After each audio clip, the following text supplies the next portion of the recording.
It's the president's last at-bat as he delivers the 2016 State of the Union address. And the governor makes his case, giving this week's State of the State. That's all coming up next on Lakeshore Report.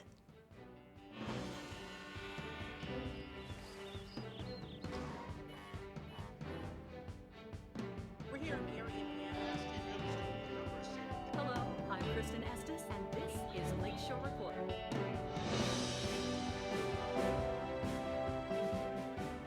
After almost 2 full terms in office, President Barack Obama took to the congressional podium this week to give his final State of the Union address.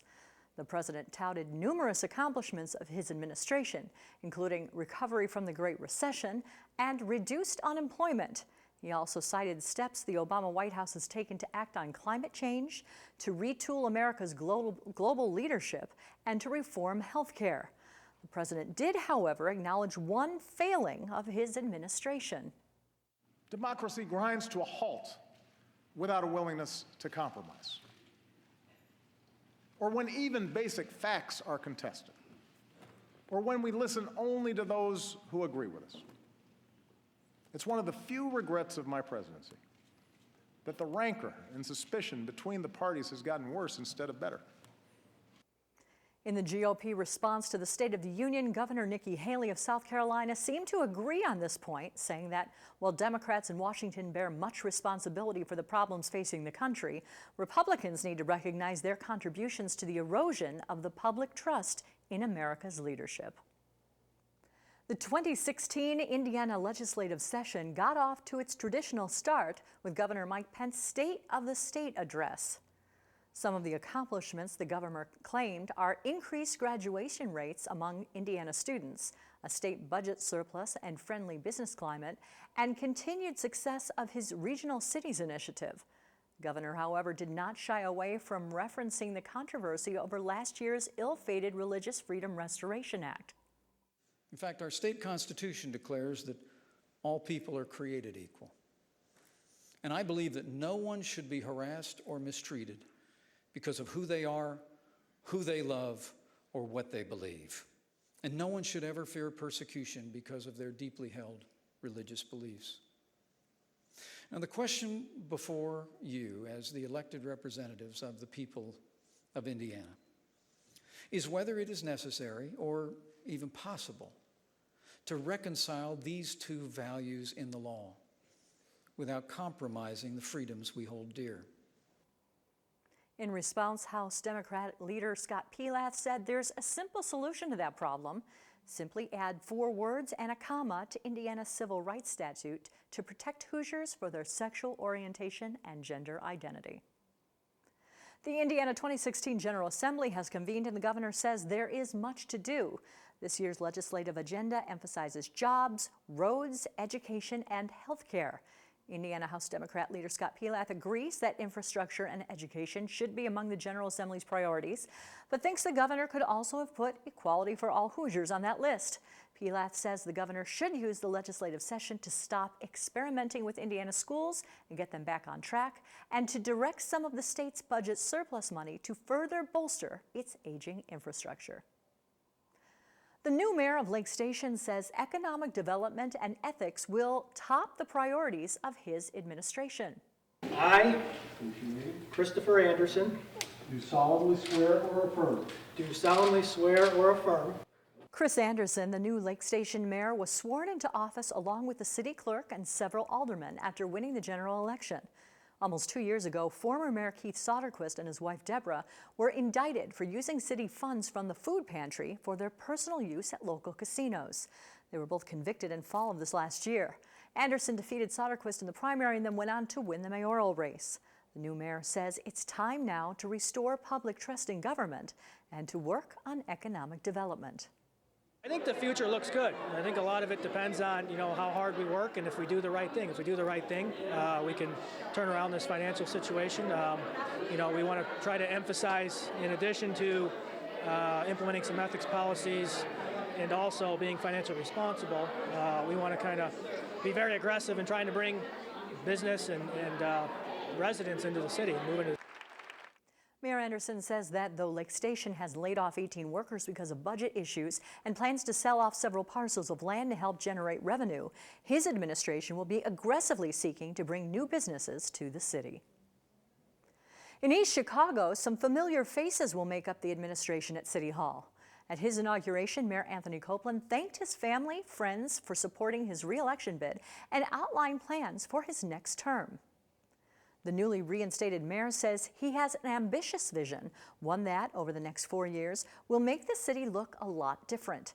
He's promising more youth centers with indoor basketball. He also plans more walking, running, and bike paths.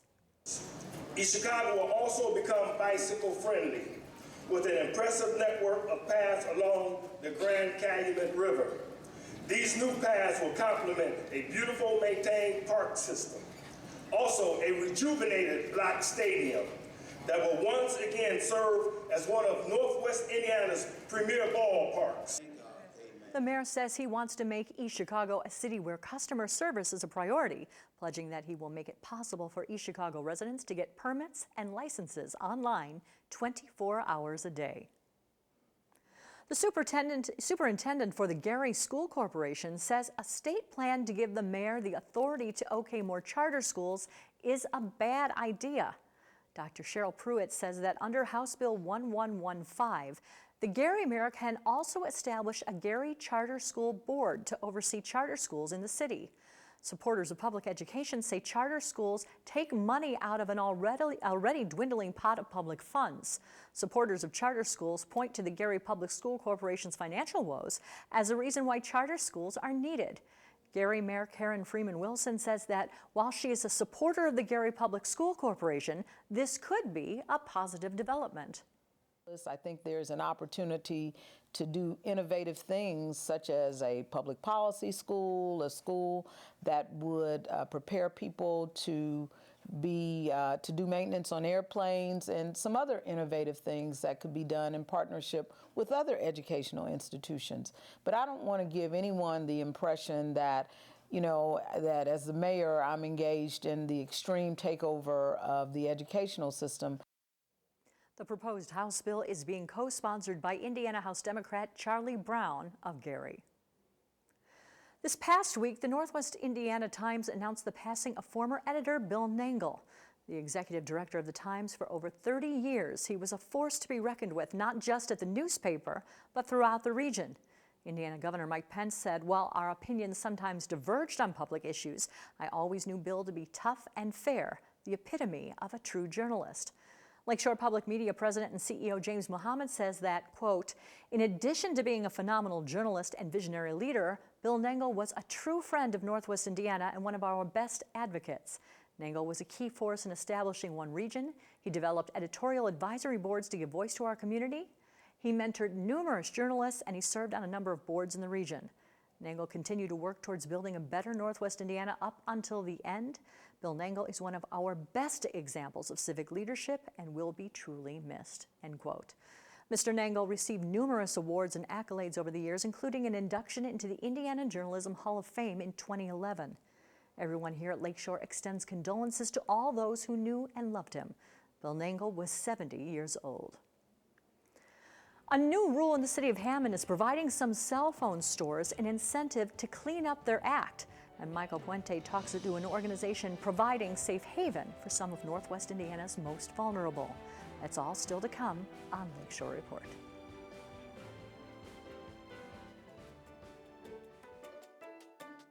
The Miller Garden Club is having its winter soiree, Art in the Garden, at 6:30 p.m. Saturday, January 16th at the Aquatorium in Gary.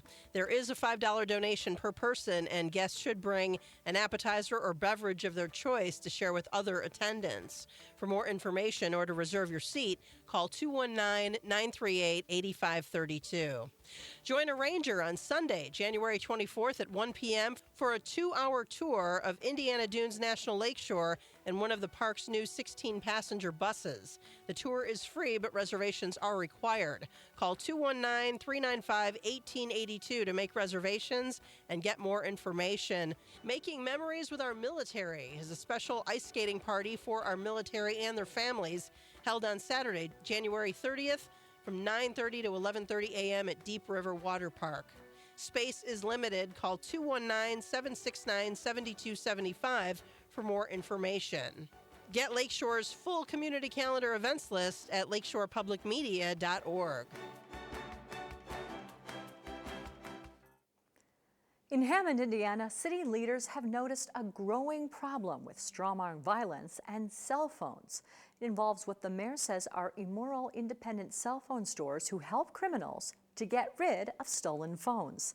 Stephen Lattimore has more on what the city is doing to solve the problem. The mayor became aware of the problem of stolen cell phones back in December. Shortly after that, the city council passed a law putting new regulations on cell phone stores. The mayor knows this problem firsthand.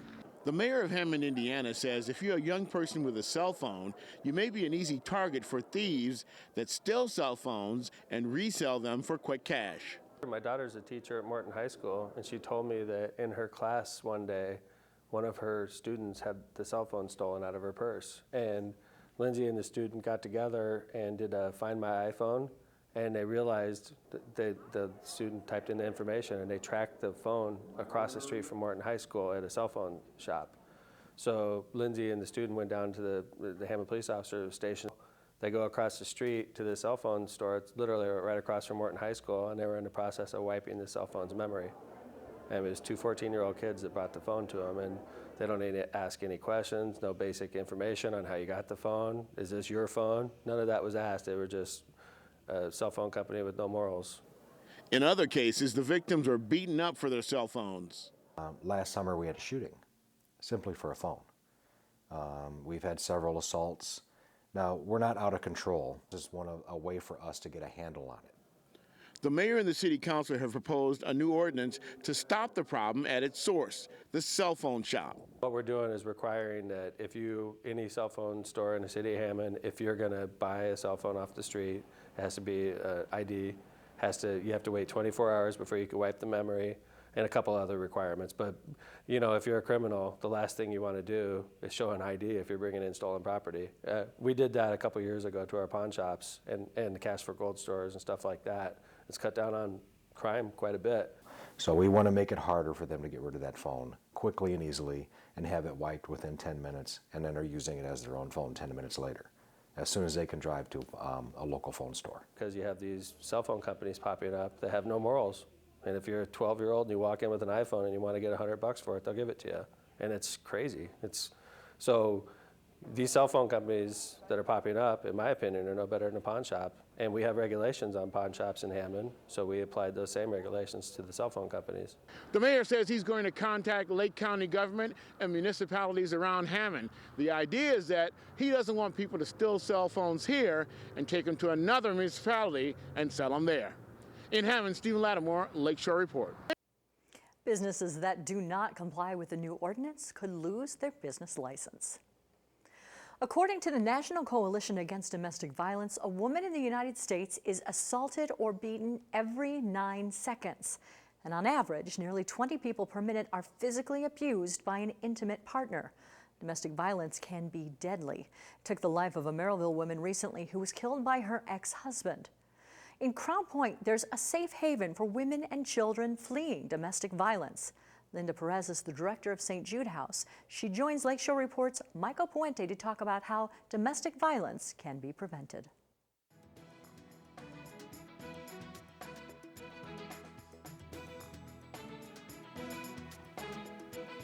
Well, thank you, Kristen. Well, the death of Alessandra Emiliano earlier this month hit many in Northwest Indiana close to home. She was a friend to many, including my guest today, Linda Perez.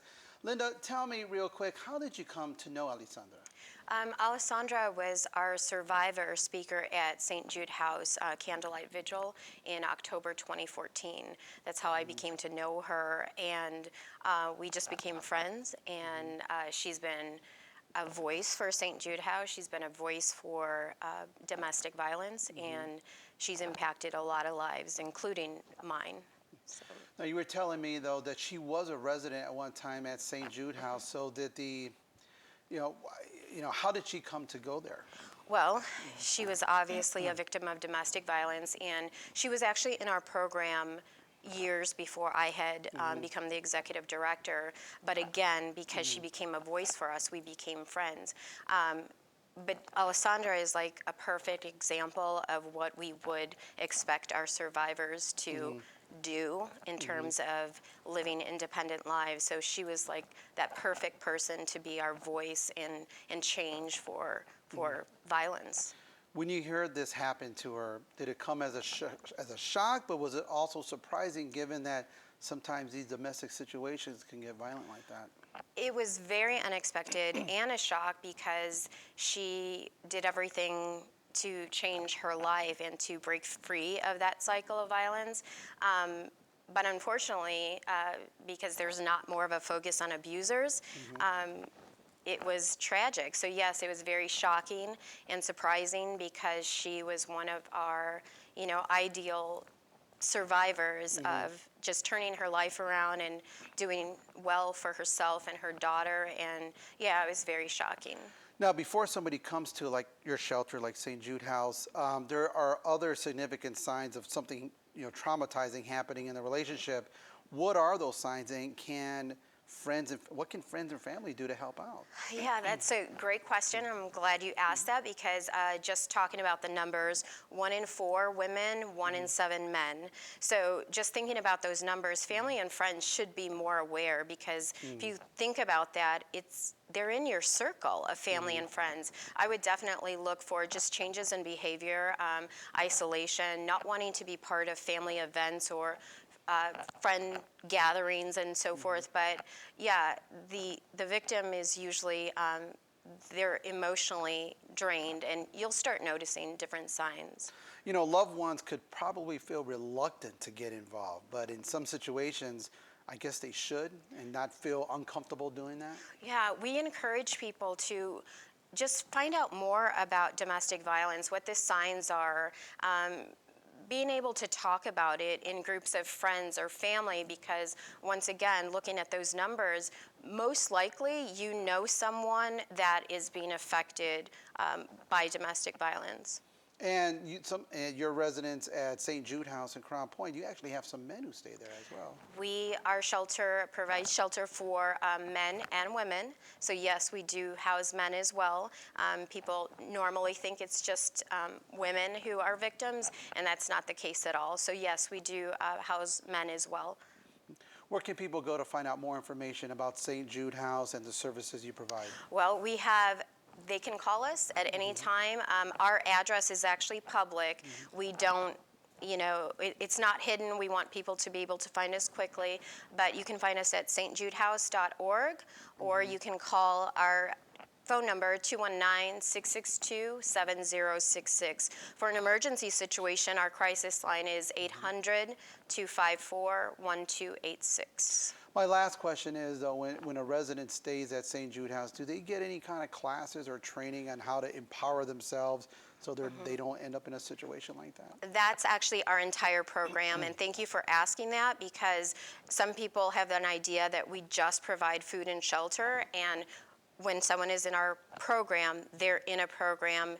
We're setting goals for them. We're working to empower them so that they can live independent lives. So it's a lot more. Well, that's all the time we have for right now, and I want to thank my guest, Linda Perez, Director of the St. Jude House. Linda, thank you for joining us here on Lakeshore Report. Thank you for having us. Well, I'm Michael Puente, and we'll see you next week. Twice a month, Lakeshore Report teams up with the Society of Innovators of Northwest Indiana, an Ivy Tech Community College initiative, to showcase some of the most forward-thinking projects and people the region has to offer. In Highland, recycled granite, it's changing the way we think about recycling in more ways than one, creating a variety of products from leftover countertops that would normally make it into a landfill and employing adults with special needs. It's the first facility in the world with this zero waste, hands-on training program, and it's making a big impression worldwide.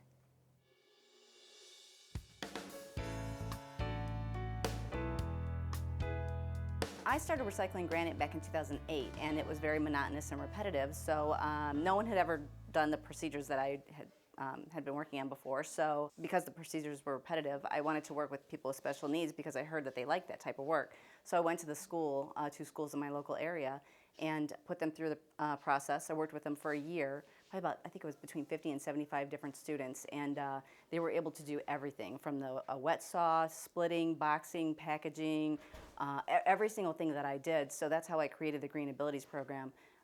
Green meaning recycling products, and abilities is I like to focus on a person's ability rather than their disabilities. Well, with working with people with special needs, they're always trying to find new and innovation things to learn, and this is a great way to find their positive and things that they can really work on and be proud of their work. They enjoy what they're doing, and then at the end of the day, if they accomplish a goal or they, it may take a little bit longer time to teach them, but when they get it, it's so satisfying to them and rewarding that they have accomplished what they were planning to accomplish in the first place. We make landscaping pavers, wall veneers, jewelry, cheese trays, wine stoppers, so many different things, probably about 25 different things. It's a byproduct of the countertop industry that it's all being thrown away. So I thought, why are you throwing away? You just paid $1,000 for a slab of stone, and you're literally throwing away $300 worth of that slab because 30% is generally thrown into dumpsters. So I just knew there was something that I could make with that stuff. It's all waste. It was all material that was headed to a landfill that we're able to create green jobs out of. Every single day is a new discovery, and I'm so blessed to be discovering it with this Green Abilities program. My biggest challenge is people don't believe me. They think that recycled granite has already been started already. They don't believe that I can manufacture all of these products. They don't believe that special needs people can do it. And when they come here and see the facility and see all the amazing things that we make and offer and watch the people do it, who sometimes can't even speak, I think they're amazed. So being a woman that's probably my hardest challenge. People just don't believe what I'm saying is real. Innovations are great because change, everything is about change. When we think about how old the world is, everything has been discovered in the past 100 years, or probably about 150 years. We've made all these new discoveries, but I see new discoveries every single day. And so I think innovation there's so much more to come. Things are changing all the time, and I just think it's really important. And it drives us in different ways. We discover new things every day, and it's about taking those ideas and putting them into action. A lot of people have ideas, but if you don't put them into action, it's just an idea and it stays in your head, and that's pointless. So getting it done is really, really important. For more information about the Society of Innovators, visit www.nwisoi.org. Well, most of us are still recovering from the holidays. Some of us are already looking ahead to the next celebration. John Kane finds out what romantic surprises the Northwest Indiana Symphony Orchestra has in store on this week's Eye on the Arts.